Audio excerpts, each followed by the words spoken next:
আপনি কি সেই মা বোনেদের মধ্যে একজন যারা গত জুন মাসে অন্নপূর্ণা ভান্ডারের ফর্ম ফিল আপ করে দিনের পর দিন অপেক্ষা করছেন, কিন্তু এখনো ফোনের মেসেজে কোনো টাকা ঢোকার খবর আসেনি? বিশ্বাস করুন, আপনি কেবল একা নন। রাজ্যের লক্ষ লক্ষ মহিলার কপালে এখন আপনারই মতন চিন্তার ভাঁজ। অনেকেই ভাবছেন, এত বড় একটা সরকারি প্রকল্প ঠিকঠাক করেই তো ফর্ম ফিল আপ করলাম, তাহলে টাকাটা কোথায় আটকে গেল? ফর্ম ফিল আপ করাটা কি তাহলে পুরোপুরি বৃথা গেল?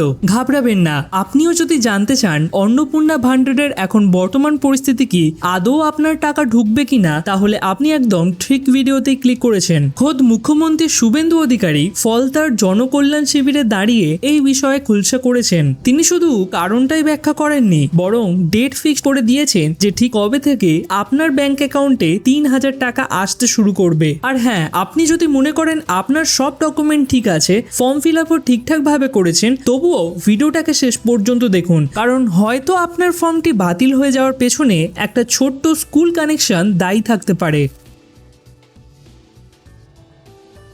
দেখুন, জুন মাস থেকেই এই অন্নপূর্ণা ভান্ডারের প্রকল্পের টাকা দেওয়া শুরু হয়ে গেছে ইতিমধ্যেই, কিন্তু বহু উপভোক্তা প্রতি মাসে ৩,০০০ টাকা করে পেতেও শুরু করেছেন। সরকারি হিসাব বলছে গত জুন মাসের ৩ তারিখ থেকেই প্রথম দফাতেই ২৮ লক্ষ মহিলার ব্যাংক অ্যাকাউন্টে সফলভাবে টাকা পাঠিয়ে দেওয়া হয়েছে। এমনকি প্রথম আর দ্বিতীয় দফা মিলিয়ে এই সংখ্যাটা প্রায় ৫০ লক্ষ ছাড়িয়ে গেছে। কিন্তু তাও একটা বিরাট অংশের মা বোনেদের ব্যাংকের অ্যাকাউন্ট কেন শূন্য? কেন লক্ষ লক্ষ মহিলার ফোনে এখনো কোনো মেসেজ এলো না? বাস্তব চিত্রটা কিন্তু একটু অন্য রকমের। এখনো পর্যন্ত এই প্রকল্পে আবেদন করেছেন প্রায় ১,৫,০০,০০০ মহিলা। হ্যাঁ, ঠিকই শুনেছেন, ১,৫,০০,০০০। এবার আপনিই ভাবুন, এত বিপুল সংখ্যক মানুষের ফর্ম জমা পড়ার পর সেটা খতিয়ে দেখতে প্রশাসনের একটু তো সময় লাগবেই, তাই না? কিন্তু সাধারণ মানুষের মনে প্রশ্ন উঠছে, টাকা দেওয়ার নাম করে প্রশাসন কেন এত ধীর গতিতে এগোচ্ছে? আর কেনই বা টাকা ছাড়ার আগে প্রতিটা ফর্মকে এতবার করে স্ক্যান করা হচ্ছে? এত দেরি হওয়ার আসল রহস্যটা কি? হ্যাঁ, রহস্য তো একটা আছেই। প্রশাসন কিন্তু ইচ্ছা করে দেরি করছে না, বরং তারা একটা মস্ত বড় ফাঁদ এড়াতে চাইছে। আর সেই ফাঁদটা ঠিক কি জানেন? আগের সরকারের একটা জনপ্রিয় প্রকল্পে এমন কিছু ভয়ঙ্কর কেলেঙ্কারির সামনে এসেছে, বিশেষ করে মুর্শিদাবাদ এবং কৃষ্ণনগর এলাকায়, যা শুনলে আপনিও বুঝতে পারবেন যে কেন অন্নপূর্ণা ভান্ডার নিয়ে এত কড়াকড়ি করা হচ্ছে। এবার হয়তো আপনি বুঝতে পারবেন যে কেন বারবার একটা মস্ত বড় ফর্ম আমাদেরকে দিয়ে ফিল আপ করানো হচ্ছিল। খোদ মুখ্যমন্ত্রী শুভেন্দু অধিকারী এর পেছনের একটা চাঞ্চল্যকর কারণ দেখিয়েছেন। তার দাবি, আগের সরকারের আমলে চলা লক্ষ্মীর ভান্ডার প্রকল্পে নাকি ভুরি ভুরি দুর্নীতি হয়েছে। যে টাকাটা শুধু রাজ্যের মা বোনেদের পাওয়ার কথা ছিল, অভিযোগ উঠছে সেই হকের টাকাটা লুটে নিয়েছে একটা বড়সড় জালিয়াতি চক্র। তথ্যগুলো শুনলে আপনিও হয়তো অবাক হয়ে যাবেন। মুখ্যমন্ত্রী নিজেই জানিয়েছেন, মুর্শিদাবাদ জেলার জঙ্গিপুর ব্লকে প্রায় ৪ থেকে ৫,৫০০ পুরুষ, হ্যাঁ পুরুষরা, মা বোনেদের নাম করে বছরের পর বছর লক্ষ্মীর ভান্ডারের টাকা তুলে নিয়ে গেছে। শুধু তাই নয়, কৃষ্ণনগর ২ নম্বর ব্লকের একটা নির্দিষ্ট অঞ্চলেই ১৭৩ জন পুরুষ এই প্রকল্পের সুবিধা নিচ্ছিল। পরিস্থিতি এতটাই গুরুতর যে বর্তমানে এই পুরো বিষয়টার পেছনে পুলিশ এবং সিআইডির তদন্ত চলছে। এমনকি বহু অভারতীয় বা অনুপ্রবেশকারীদের অ্যাকাউন্টেও এই টাকা চলে যেত বলে অভিযোগ সামনে এসেছে। এইসব কারণেই নতুন সরকার কোনোভাবেই তাড়াহুড়ো করতে চাইছে না। প্রশাসনের পরিষ্কার কথা, মা বোনেদের হকের সরকারি অর্থ কোনো দুর্নীতিবাজের পকেটে যেন না যায়। এই প্রকল্প শুধুমাত্র এই রাজ্যের প্রকৃত যোগ্য এবং ভারতীয় মহিলাদের আর্থিক স্বাধীনতার জন্যই উৎসর্গকৃত। আর সেই পরিচ্ছন্নতা বজায় রাখতেই প্রতিটা স্তরে কড়াকড়ি যাচাই বাছাই করা হচ্ছে। এবার আপনি ভাবছেন হয়তো, দুর্নীতি আটকানোটা তো বুঝলাম, কিন্তু আমাদের অ্যাকাউন্টে ৩,০০০ টাকা ঢুকবে কবে? তাহলে শুনুন।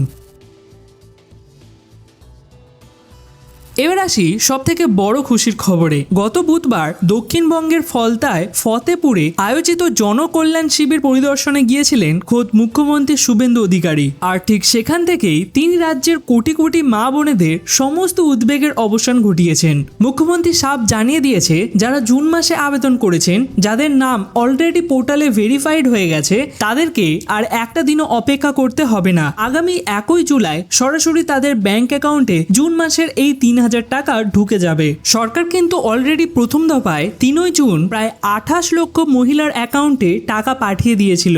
আর প্রথম দফা ও দ্বিতীয় দফা মিলিয়ে এখনো পর্যন্ত সংখ্যাটা 50 লক্ষ ছাড়িয়ে গেছে। কিন্তু এই যে বাকি 1,05,00,000 মহিলা আবেদন করে বসে আছেন, তাদের উদ্দেশ্যে মুখ্যমন্ত্রী বলেছেন তথ্য যাচাই বা ভেরিফিকেশন কাজ কিন্তু খুব দ্রুত গতিতে এগোচ্ছে। যাদের এই ভেরিফিকেশন কমপ্লিট হচ্ছে তাদের নাম সাথে সাথে সরকারি পোর্টালে আপলোড করে দেওয়া হচ্ছে। আর এই নতুন তালিকায় থাকা প্রত্যেকে কিন্তু 1 জুলাই থেকে তাদের প্রাপ্য অর্থ পেয়ে যাবেন। এই তথ্যটা কিন্তু অবশ্যই আপনার চেনা জানা পরিচিতদের মধ্যে শেয়ার করা দরকার। ভিডিওটা অবশ্যই আপনার চেনা জানা হোয়াটসঅ্যাপ গ্রুপে শেয়ার করে দিন। তাহলে 1 জুলাই লাখ লাখ মা বোনেদের অপেক্ষার অবসান হতে চলেছে, এটা কিন্তু নিশ্চিত। কিন্তু এখানে গল্পে একটু টুইস্ট আছে। আপনি ভাবছেন আপনার তো সব ডকুমেন্ট ঠিক আছে, তাহলে 1 জুলাই আপনার টাকা আটকাবে কে? সাবধান, সব ঠিকঠাক থাকার পরেও শুধুমাত্র আপনার সন্তানের একটা ভুলের কারণে কিন্তু আপনার পুরো ফর্মটা বাতিল হয়ে যেতে পারে। কি সেই মারাত্মক স্কুল কানেকশন নিয়ম! অন্নপূর্ণা ভান্ডারের এই নতুন 12 পাতার ফর্মে এমন একটি নিয়ম রাখা হয়েছে যা নিয়ে বর্তমানে রাজ্যের সর্বত্র জোর জল্পনা চলছে। ফর্ম ফিল আপ করার সময় খেয়াল করে দেখবেন সেখানে একটা কলাম রাখা হয়েছে যেখানে পরিবারের যাবতীয় খুঁটিনাটি তথ্যের পাশাপাশি আপনার সন্তান কোন স্কুলে পড়ছে সেই তথ্যটাও কিন্তু স্পষ্টভাবে জানতে চাওয়া হচ্ছে। এখন প্রশ্ন হলো, সরকারি ভাতার ফর্মে সন্তানের স্কুলের নাম কেন? এর সাথে টাকা পাওয়ার সম্পর্ক কি? বুধবার ফলতার সেই জনকল্যাণ শিবির থেকেই খুদ মুখ্যমন্ত্রী শুভেন্দু অধিকারী এই পুরো বিষয়টা একদম জলের মতন পরিষ্কার করে দিয়েছেন। তিনি স্পষ্টভাবে জানিয়েছেন যে সমস্ত মা বোনেদের সন্তানরা সরকারি কিংবা সরকার পোষিত অর্থাৎ গভর্নমেন্ট এডেড স্কুলে পড়াশোনা করে তারা কিন্তু চোখ বন্ধ করে এই অন্নপূর্ণা ভান্ডারের প্রতি মাসে 3,000 টাকা পেয়ে যাবেন। কিন্তু যদি আপনার সন্তান কোনো বেসরকারি বা প্রাইভেট স্কুলে পড়ে, সেক্ষেত্রে সেই বেসরকারি স্কুলটির যদি রাজ্য সরকারের নির্দিষ্ট অনুমোদন বা অ্যাফিলিয়েশন থাকে তবেই আপনার পরিবার এই 3,000 টাকা আর্থিক সাহায্য পাবেন। অন্যথায় কিন্তু ফর্ম বাতিল হয়ে যেতে পারে। তবে ভবিষ্যতে এই বিষয়ে বড়সড় আপডেট সরকার নিশ্চয়ই দেবে। তার জন্য চ্যানেলটিকে এখনই সাবস্ক্রাইব করে রাখুন। সরকারের মূল লক্ষ্য হলো আর্থিকভাবে পিছিয়ে পড়া পরিবারগুলিকে অগ্রাধিকার দেওয়া। তবে চিন্তা করবেন না, যাদের এই সমস্ত ক্রাইটেরিয়া মিলে যাচ্ছে তারা তো 1 জুলাই থেকে টাকা পাচ্ছেনই। কিন্তু আপনি যদি এমন একজন হন যিনি কোনো সমস্যার কারণে এখনো ফর্মটিকে জমা দিতে পারেননি কিংবা ফর্ম জমা দিলেও ভেরিফিকেশনে আটকে গেছে, তাহলে আপনি যেটা এখন করবেন শুনুন। মুখ্যমন্ত্রী শুভেন্দু অধিকারী স্পষ্ট আশ্বস্ত দিয়েছেন, যদি কোনো মা বোন নিজে থেকে অনলাইন বা অফলাইনে ফর্ম জমা দিতে না পারেন তবে তাদের সহায়তার জন্য বিডিও এবং পঞ্চায়েত স্তরের সরকারি কর্মীরা সরাসরি আপনার বাড়ি বাড়ি গিয়ে ফর্ম পূরণের কাজ সম্পূর্ণ করবেন। অর্থাৎ রাজ্যের যোগ্য কোনো মহিলাই যাতে এই 3,000 টাকা থেকে বঞ্চিত না হন, প্রশাসন কিন্তু তার নিশ্চিত করছে। আগামী 22 জুন কিন্তু পশ্চিমবঙ্গের সাধারণ মানুষদের জন্য আরও একটি বড় দিন হতে চলেছে। কারণ আগামী 22 জুন যে নতুন রাজ্য বাজেট পেশ হতে চলেছে সেখানে শুধু মহিলারা নন, বরং রাজ্যের যুবক যুবতী, সরকারি কর্মচারী এবং আমাদের অন্নদাতা কৃষকদের জন্য একগুচ্ছ বড়সড় উপহার বা নতুন স্কিম ঘোষণা হতে পারে। বাজেট আসার আগে খোলসা না করলেও এই বাজেটটা কিন্তু মানুষের বড়সড় প্রত্যাশা পূরণ হতে চলেছে, তা কিন্তু স্পষ্ট।